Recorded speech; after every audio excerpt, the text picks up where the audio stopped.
Joey Logano entered Texas Motor Speedway with a cloud over his head. Just a week ago, he was yelling into the radio and walking home with a disqualification from Talladega. But by Sunday night in Texas, everything had shifted. In NASCAR, momentum can alter faster than a pit stop, as Logano's triumph in one of the season's sloppiest races demonstrated. And the other drivers? Well, they left the track infuriated by what happened in Texas. Logano had endured a tough first 10 races of 2025. One top 10, no top 5s. And Talladega's DQ had added insult to injury. Logano, however, drastically changed the story by starting 27th and battling his way to the front. He was in victory lane as the checkered flag waved. The win delivers more than just redemption. It also guarantees a spot in the playoffs. The sport changes so quickly, Logano said after the race. It is crazy how you can just ride these roller coasters. I am so proud of the team. Proud to finally get AAA insurance into victory lane. They have been a partner of mine since I have been at Penske. So 13 or 14 years and we have yet to win with them. So it was awesome to get that done here. Logano's method of reaching the front? Nothing flashy, just hard-nosed, nasty racing. Slowly, methodically. A couple of times we had a really tough pit stall situation, and the pit crew did a good job of managing that. We just grabbed a couple here and there. The car was fast. I knew that yesterday. I just did a poor job qualifying. We just were grinding it out, a couple here and a couple there, and eventually we get the win. It is nice to get one, really nice. Logano wasn't the only one that came from the back. Ross Chastain, who began 31st, powered through the pandemonium to finish second. Starting 31st, we wanted to go plus 30 positions today, Chastain said. It's all on this crew, the engineering group at Trackhouse Racing and the group at Chevrolet. We made an adjustment during the race and it fixed the car. That late race tweak was crucial.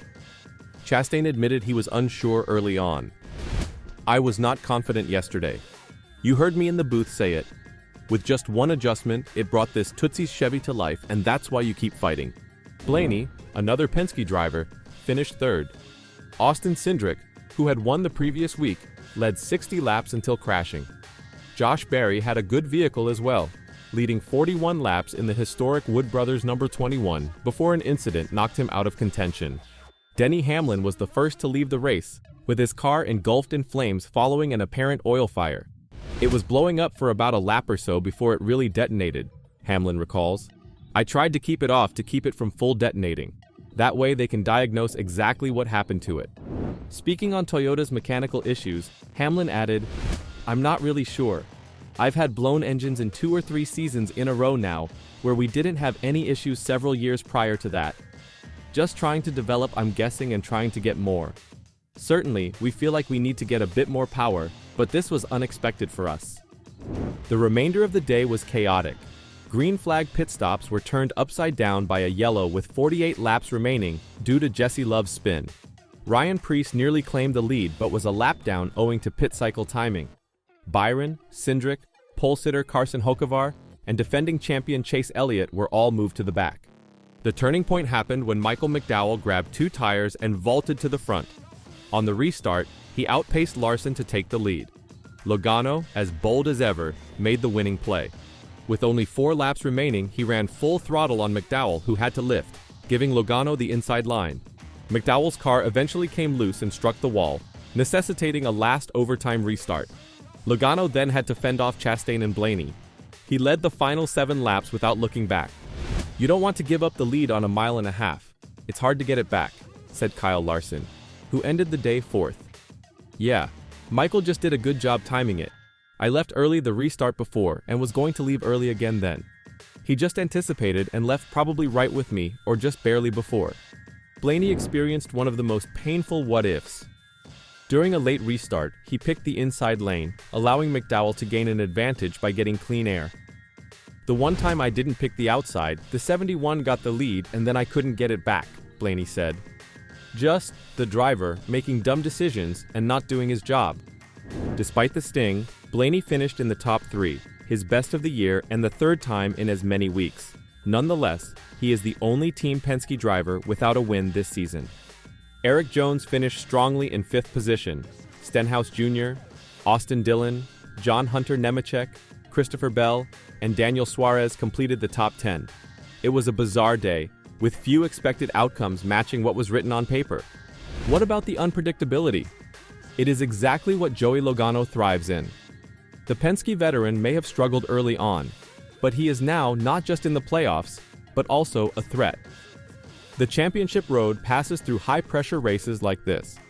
Logano's performance at Texas, when he improved from 27th to first place, served as a reminder that he remains one of the sport's clutch performers. Momentum counts. Simply ask Logano. Within a week, he was practically walking out of Talladega in disgrace. The next moment, he's fist-pumping in victory lane.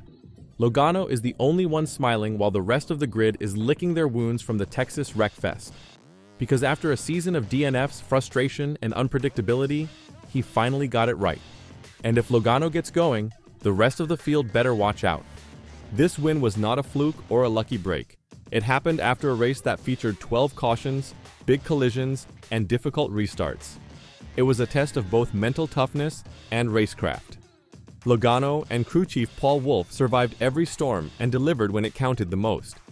Even Kyle Busch and William Byron, both considered contenders for the win, were victims of Texas's rough terrain.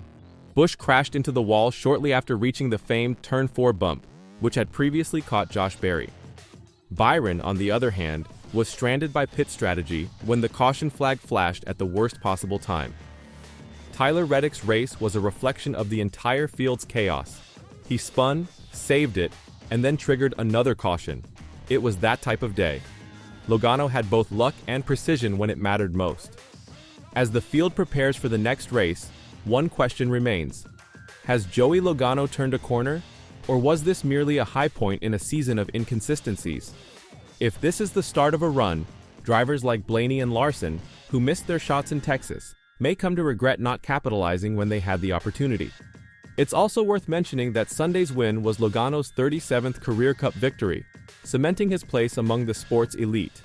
His career has always been marked by tremendous swings, with frigid spells that appear to last forever, followed by overpowering performances that change the game overnight. The next several weeks will be critical. Dover, Darlington, and Charlotte are all significantly different tracks that will determine whether Team Penske's breakthrough was a one-time occurrence or a genuine return. If Logano continues to build on his momentum, the rest of the field may struggle. Ross Chastain's impressive performance also raises questions. Is Trackhouse back in the running after a quiet start to 2025? And Blaney, who has appeared quick but not quite race-winning, is certainly on the verge. If he can correct a few of his mental mistakes, he'll win. For the time being, however, Logano is the center of attention. In only 7 days, he changed from shouting in frustration to screaming with excitement. And that's the kind of emotional upheaval that defines this sport, where fortunes can change faster than you can say green flag.